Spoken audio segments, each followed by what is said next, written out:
Selamat datang di RDLC Journal. Kali ini kita akan membahas alasan Indonesia belum mengakui Israel. Klik tombol subscribe dan like dari channel ini. Atau Cina yang katanya banyak komunis pun, ya kan, itu sudah dibuka hubungan diplomatik. Lah, Israel ini sumbernya agama, segala macam agama di sana, dari mulai agama lahir pertama lah istilahnya. Kenapa kita nggak mau? Lah, kalau saya pertanyaannya adalah kalau Gus Dur saja tidak mampu, nah gimana caranya nih kita melahirkan Santo Gus Dur tadi kalau kata Pak Fauzan yang baru yang berani bicara, karena menurut saya ini tuh yang terjadi lah, ada blocking komunikasi. Satu hal masih percaya urusan agama banget gitu. Nah ini makanya kita harus terus mendorong, jelaskan bahwa isu ini bukan isu agama, terus mampu melawan propaganda yang salah. Itu aja saya kira Pak Zan. Karena Gus Dur saat menjadi presiden, saya rasa kemudian waktu itu tidak banyak pendukungnya. Mungkin saya harap sekarang kita bisa berlahan tapi pasti mendukung ini semua terjadi. Tapi sekali lagi kita dengan memahami juga situasi kebatinan masyarakat Islam Indonesia yang jelas segmentasinya lain-lain. Tadi contoh Ustadz Arifin Yahya misalnya kan menyatakan apa, tapi dibantah oleh oleh Afsar Abdallah kayak gitu-gitu. Nah, saya nggak mau terjebak sana karena saya bukan ahli agama Islam. Tapi intinya memang perjalanan kita masih panjang, Pak Zan. Kita masih mesti sabar, tapi bukan berarti nggak bisa. Tapi saya sekali lagi yakin kalau Indonesia berani membuat UNCLOS 82 yang menghebohkan dunia gitu kan, harusnya kita mampu mendudukan juga Inggris dan Prancis paling tidak. Bagaimana sih solusi untuk menamaikan Israel? Demikian Pak. Nampaknya ada satu titik yang belum clear. Alasannya apa? Apakah cuma sekedar propaganda agama sehingga bahkan Gus Dur saja takut? Apa sedemikian hebatnya? Atau jangan-jangan ini dalam pemikiran saya, mohon maaf kalau salah, jangan-jangan memang ada kepentingan menggunakan isu Palestina ini untuk kekuasaan, atau ada dukungan-dukungan tertentu menggunakan isu Palestina, atau bahkan mungkin jangan-jangan pelaku-pelaku teror ini dibiayai sama orang Palestina sendiri nih, dananya dikirim sana kirim sini balik, atau ada banyak sekali konspirasi teori. Walaupun saya tidak suka dengan konspirasi teori, tetapi dengan bahkan Gus Dur saja tidak mampu melakukan pengakuan terhadap Israel, walaupun ia ingin sekali, bahkan sampai kalau lihat di video itu sampai meneteskan air mata ya waktu ngomong itu ya, begitu miris sekali hatinya itu. Nah ini kan ada yang aneh Ibu Koni. Kalau saya melihatnya beginilah, mungkin kalau hubungan diplomatik pun terlalu ekstrim ya Pak Zang ya. Karena menduga-duga tadi mungkin saya nggak berani, karena akademisi kan harus data nih. Kalau saya udah baca datanya, ada transfer uang ke sana kemari, saling berkirim teroris misalnya tanda kutip, saya mungkin bisa bicara, tapi saya belum punya data itu. Tapi yang pasti Pak Zang, kalau memang hubungan diplomatik dianggap berat, ya kan, dianggap terlalu ekstrim, why don't we start it like Taiwan? Taiwan itu sama kita nggak punya hubungan diplomatik, tapi kita punya hubungan dagang, gitu. Betul. Dan kalau kita bicara hubungan dagang, kita akan diuntungkan banyak. Contoh adalah pertahanan. Sekarang kan kita mesti beli dari negara kedua atau ketiga, nggak bisa langsung ke Israel. Padahal kita banyak loh pakai, gitu kan. Nah itu kan kita jadinya dirugikan, karena kita punya harus negara penghubung. Jadi itu contoh saja bagaimana misalnya kalau tidak mau langsung ke hubungan diplomatik, start dari sesuatu yang bisa, hubungan dagang seperti yang dilakukan oleh Taiwan.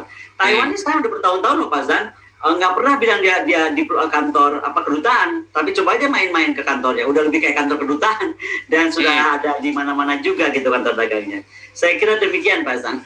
Oke, jadi memang namanya masih ada satu rahasia besar bagi kita semua. Apa alasannya nggak mau?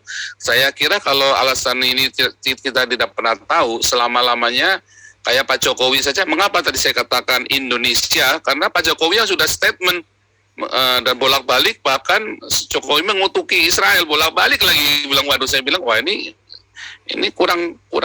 mainnya kurang jauh nih Pak Jokowi ini nampaknya. Oke, ini mungkin tanggapi sedikitnya Pak Zan. Ya. Ini ada yang barusan typing nih, LNC ya. Dia bilang bahwa saat kampanye Pak Jokowi berjanji akan menjadi hubungan dengan Israel kalau Palestina merdeka. Nah, kalau memang itu yang mau diambil pilihan itu, saya cuma mau jawab aja. Tadi kembali ke slide saya. Kita mampu nggak menjaga simpadan ligitan? Mampu nggak kita menjaga nanti kira-kira isu Laut Cina Selatan lah kalau terjadi sesuatu? Mampu nggak kita menjaga Papua, ya kan? Dan itu masih yang depan mata aja, rasanya masih belum yakin 1000% bagaimana kita mau beresin deploy misalnya pasukan TNI ke Israel untuk pendukung kemerdekaan. Aduh, kayaknya bingung saya kalau itu. Jadi saya lebih baik inward looking defense dulu kalau rapi. Nah, baru kita mulai berpikir lah mendamaikan atau mendirikan kemerdekaan negara orang. Nah, itu sebenarnya saya pengen meneruskan, tapi lebih baik Ibu Monik saja yang meneruskan ini pertanyaannya nih. Ibu Monik, silakan. Ya, shalom, selamat malam. Pak Jenderal dulu aja, Pak Sang.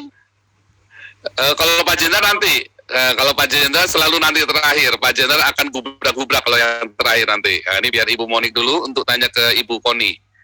Boleh? Ya, selamat malam Bu Koni. Selamat malam Bu Monik, senang sekali ketemu. Ya, terima kasih Bu Koni untuk dukungannya untuk Israel ya. Saya sebagai orang yang mendukung Israel sangat senang ada suara seperti dari Bu Koni. Nah, pertanyaan saya Bu Koni, ini saya agak lucu ya, karena Indonesia itu kan negara mayoritas Muslim dan Muslimnya ini Muslim Sunni. Saya nggak mau main ke kubu, narikin ke kubu Sunni Syiah ya sebetulnya. Tetapi bukankah Hamas adalah organisasi teror yang dibiayai oleh Iran? Gitu ya. Itu satu. Kenapa bisa kita di Indonesia begitu polosnya untuk juga ikut-ikutan pro Hamas, padahal kita tahu backup-annya itu adalah negara Syiah, negara Iran. Itu satu. Terus yang kedua, yang menarik juga adalah sebetulnya yang diserang oleh Israel adalah serangan balasan kan, Bu Koni tahu ya pastikan Israel rudal Hamas menyasar Israel sehingga Israel akhirnya membalas serangan dengan demi memproteksi warga negaranya. Nah, kenapa bisa Indonesia sangat begitu reaktif padahal pemerintahan Palestina yang resmi adalah Fatah. Lagi-lagi, ini Fatah sama Hamas aja kita nggak bisa ngebedain di level pemimpin. Gitu ya. Kalau di level bawah, oke lah saya maklum. Tapi ini di level pemimpin gitu loh Bu Koni. Nggak bisa ngebedain geopolitik gitu ya. Nggak bisa membedakan satu partai berkuasa di tepi barat, satunya lagi partai berkuasa di Gaza. Nah, pertanyaan saya Bu Koni, apakah pemerintah kita punya pembisik yang kurang cerdas dalam soal geopolitik, atau memang yang tadi seperti Pak Sang katakan, ini ada kepentingan gitu ya, kepentingan memainkan isu sedemikian rupa sehingga merawat kesalahpahaman dan misinformasi ini dari atas sampai ke bawah. Itu aja Bu Koni, terima kasih.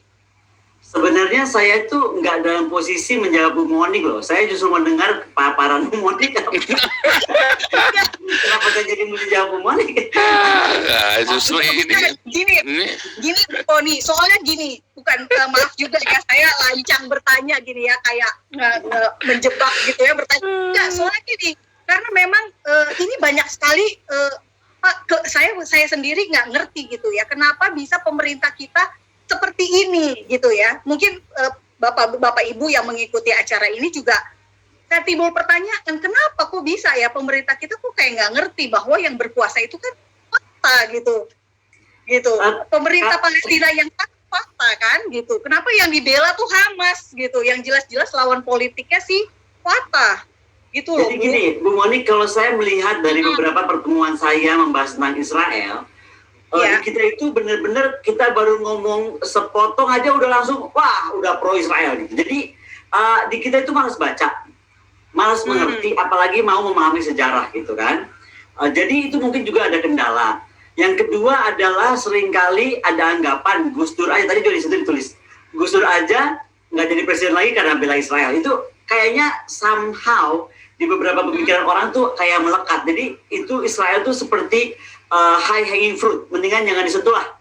Kita mainnya yang low hanging fruit aja gitu. Nah, jadi kalau ditanya sama Ibu kenapa membela Hamas, menurut saya daripada kita perdebatkan itu kenapa membela Hamas, harusnya di kita ini ada semacam orang atau siapapun yang berani menerangkan begini fakta tentang Israel. Kebetulan karena saya pernah tinggal di sana, saya tahu betul orang Israel itu orang-orang yang manis-manis loh, orang baik-baik, asli.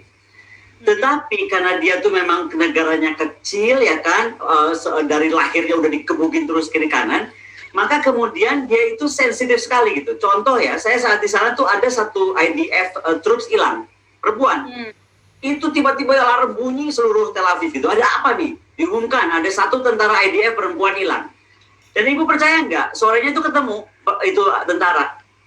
Dia tuh ketiduran, jadi nggak balik ke camp. No, this is kayak joking kan? Di kita tentara kita yang mati di Papua aja, oke lah cuma mati berapa gitu loh. Loh di sana bu, tentara hilang nggak lapor, itu jadi satu alarm negeri kan bisa ribut. Nah, menurut saya ini yang mesti diberi pemahaman bahwa karena Israel itu sangat menghormati itu menjadi demikian penting. Yang kedua, saya pernah berdiskusi dengan salah satu tokoh pers. Dia ngomong gini, lagi ngapain sih Bu Koni katanya, Israel itu membalas dengan rudal, orang dia cuma lemparin roket. Lah, kalau kita pernah tinggal di sana, kita tahu roket dari sebelah itu anak kepala rumah kita gitu. Misalnya saya pernah di Rosahan Mikra kan, Rosahan Mikra itu kan persimpangan dari sana lempar ya kena rumah kita gitu kan. Nah, jadi menurut saya kalau kita dalam perspektif kacamata kita itu seperti Indonesia, memang iya kalau petasan balas lagi sama petasan kan begitu ya Bu ya. Harus ada yang berani berbicara bahwa di sana tuh Israel tuh deket banget gitu, kurung gitu. Jadi salah petasannya rumah orang, bayi orang Israel bisa meninggal atau perempuan Israel bisa meninggal. Yang ketiga, saya cuma mau bilang bahwa media juga punya masalah besar gitu, media luar termasuk. Kenapa sih kalau Palestina langsung diangkat isunya besar-besaran, seolah-olah yang berdarah Palestina aja gitu. Israel juga banyak korban kok. Tapi kalau saya melihat Israel itu nggak tipe cengeng, daripada dia berpropaganda dengan drama-drama seperti itu, dia lebih baik memperkuat pertahanannya. Coba kemarin lihat sistem airdrome-nya dia, ini keren banget. Kalau dari faktor kedaulatan, Indonesia harusnya melihat kalau Israel mampu menjaga seperti itu, gimana caranya? Indonesia pun harus mampu gitu. Jadi kalau saya lebih mengarahkannya ke sana, sehingga akhirnya ada pemahaman bahwa kedaulatan di mata kita yang negaranya luas seperti ini gitu kan, saya nggak bisa lihat ibu mungkin dari timur ke barat saya mesti terbang berapa jam, beda sama Israel yang udah langsung di depan hidung gitu. Jadi petasan sekilas itu bisa dibalas betul-betul dengan sebuah tindakan nyata, karena sekali lagi kedaulatan buat Israel itu segala-galanya, mengingat lokasinya dan bagaimana sejarah panjangnya. Demikian Bu Moni. Terima kasih Bu Koni.